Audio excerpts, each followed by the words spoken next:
नमस्कार मित्रों, आज हम आपके लिए जो कथा लेकर आए हैं उस कथा को सुनकर आपके आंसू आ जाएंगे। तो मित्रों, इस भावपूर्ण कथा को अंत तक अवश्य सुनें। मित्रों, बात उस समय की है जब राजा रजवाड़ों का राज्य था। तो उस समय बिगाड़ें चलती थीं। वे बिगाड़ें ऐसी होती थीं कि जैसे कोई गरीब आदमी है तो उसके सिर पर पुटरिया रख दी और कहा कि जाओ और फलाने गांव में देकर आओ। तो ऐसे ही एक गरीब आदमी था बरसाने का। तो उसको राजा के चौकीदारों ने पकड़ लिया और उसके सिर पर पुटरिया रख दी और कहा कि जाओ नंदगांव में देकर आओ।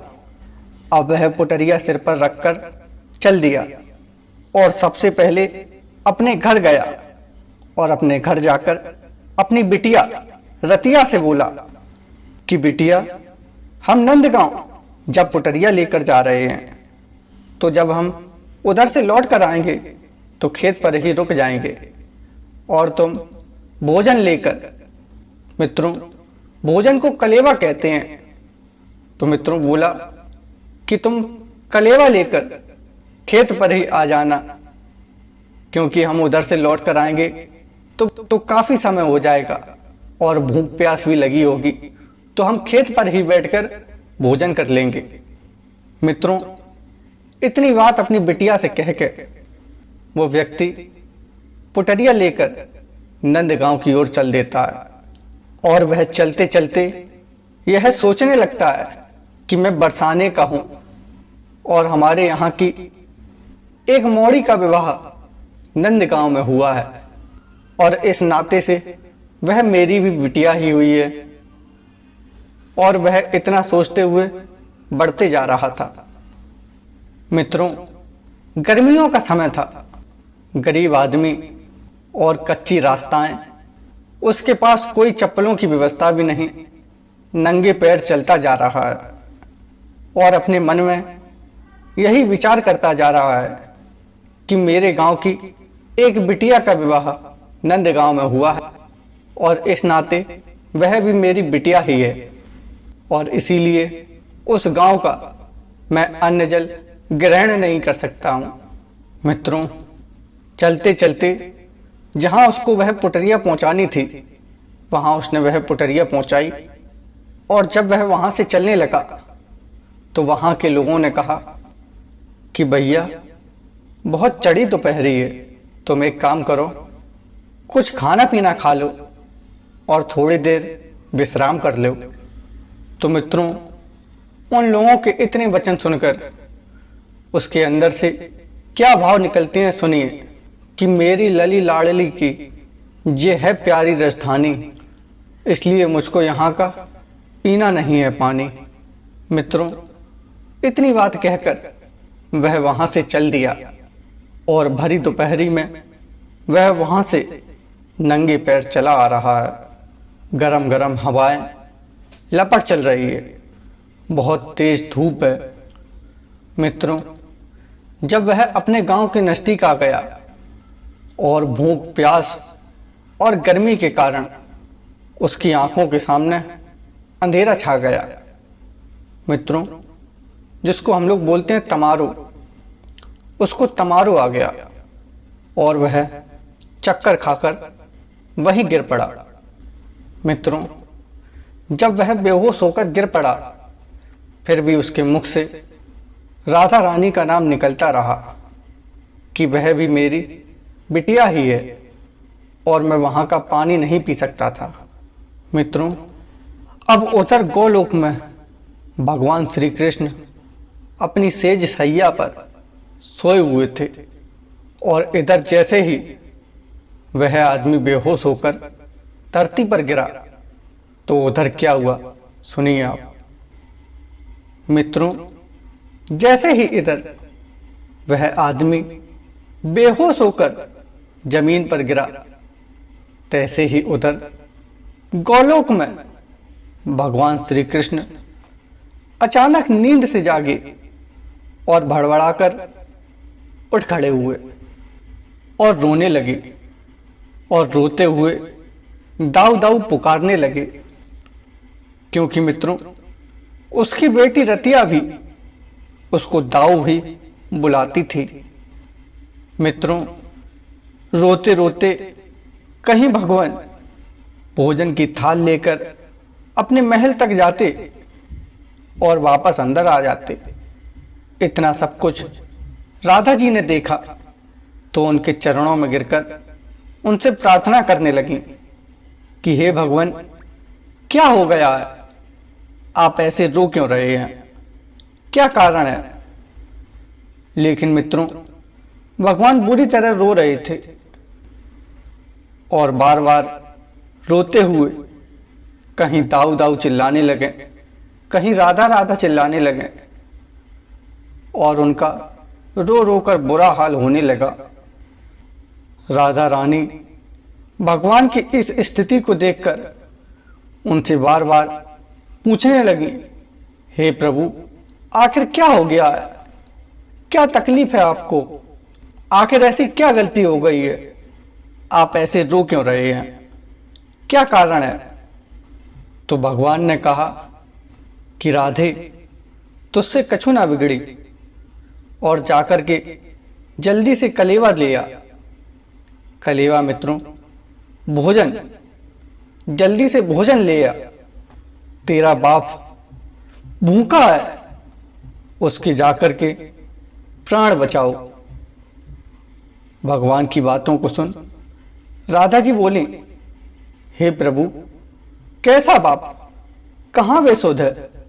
जरा हमें विस्तार से बताओ। हे भगवान, मुझसे कुछ ना छिपाओ। मित्रों राधा जी की बातों को सुन भगवान ने कहा, हे राधे, अगर हम आपको ये पूरी कहानी सुनाएंगे तब तक बहुत समय बीत जाएगा और हो सकता है तब तक तेरा बाप प्राण त्याग दे। हे राधे, वह रास्ते में भूखा प्यासा बेहोश पड़ा है, उसके पास कोई नहीं है। मित्रों भगवान की इतनी बातों को सुनकर राधा रानी ने अपने ध्यान के जरिए सारा समाचार जान लिया, जिसके बाद राधा रानी ने भगवान से कहा, हे प्रभु, आप घबराइए मत। हम अपने दद्दा के लिए अपने हाथों से कलेवा लेकर जाएंगे और अपने हाथों से उनको कलेवा कराएंगे। भगवान की आज्ञा पाकर राधा रानी कलेवा लेकर वहां से निकल आई। मित्रों जब राधा रानी उस व्यक्ति के पास में आई तो उन्होंने सोचा कि मैं अपने इस रूप में इनके सामने नहीं जा सकती हूं, इसलिए वह उनकी बिटिया रतिया के रूप में उनके पास जा पहुंची और उनके पास आकर अपने आंचल से उनका मुख पोंछा और उनके सिर पर हाथ फेरा। उनके सिर पर हाथ फेरते ही वह तुरंत होश में आ गए। मित्रों उस व्यक्ति की इस हालत को देखकर राधा रानी मन ही मन रोने लगी और वह यह भी सोचती जा रही थी कि कहीं यह मुझे पहचान ना ले। राधा जी रतिया के रूप में उनसे पूछने लगी, दद्दा, आप बेहोश कैसे हो गए? क्या हो गया? तो उस व्यक्ति ने राधा रानी से भी यही कहा कि हम बरसाना के निवासी हैं और यहाँ की एक बिटिया नंदगांव में ब्याही है, इसलिए वह भी मेरी बिटिया ही हुई है और इस नाते से मैंने नंदगांव में भोजन पानी नहीं किया और इसी कारण से मैं बेहोश होकर यहाँ गिर पड़ा। जिसके बाद मित्रों राधा रानी ने उनको भोजन कराया, पानी पिलाया। मित्रों भोजन पानी कराने के बाद राधा रानी उस व्यक्ति के साथ उसकी घर की तरफ चल देती हैं।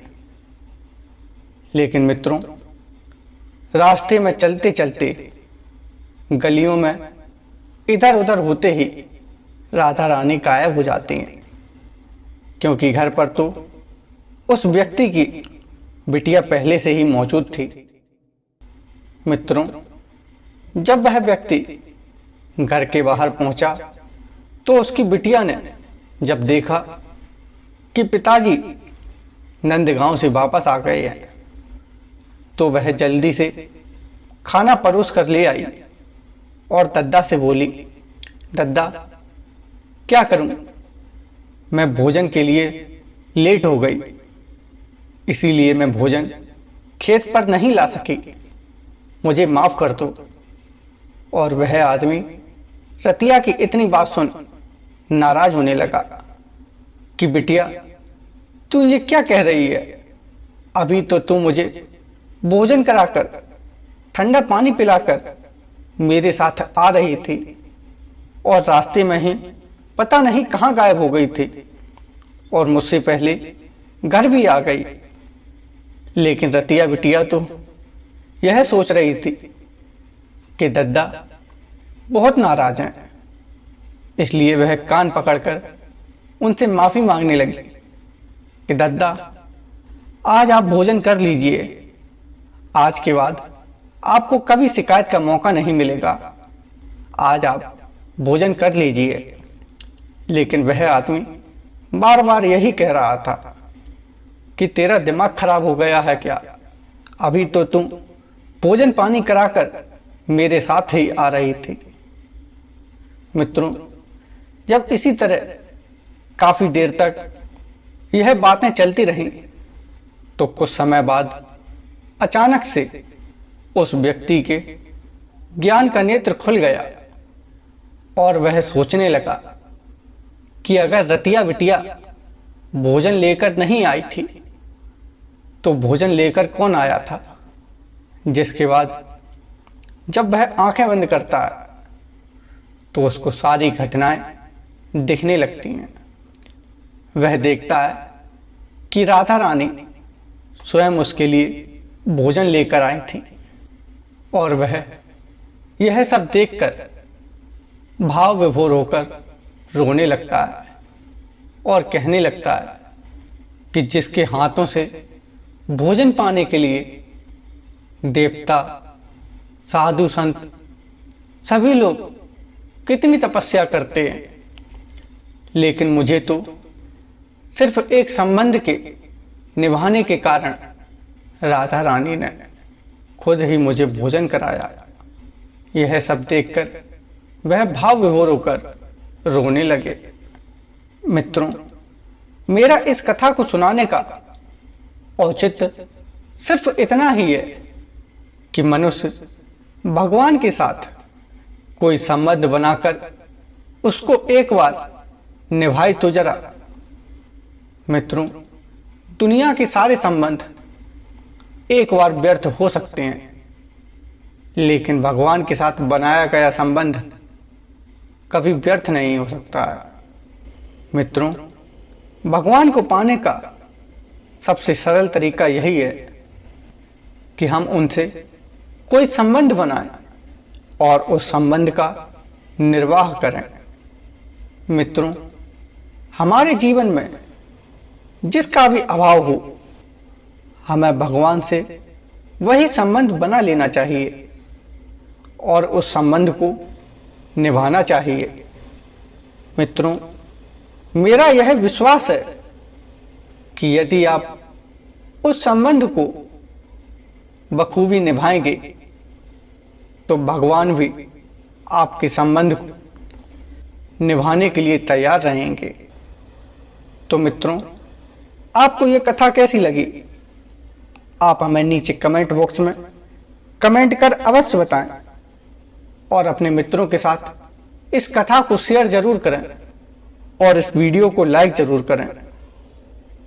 तो मिलते हैं मित्रों इसी प्रकार की एक और कथा में। तब तक के लिए राम राम।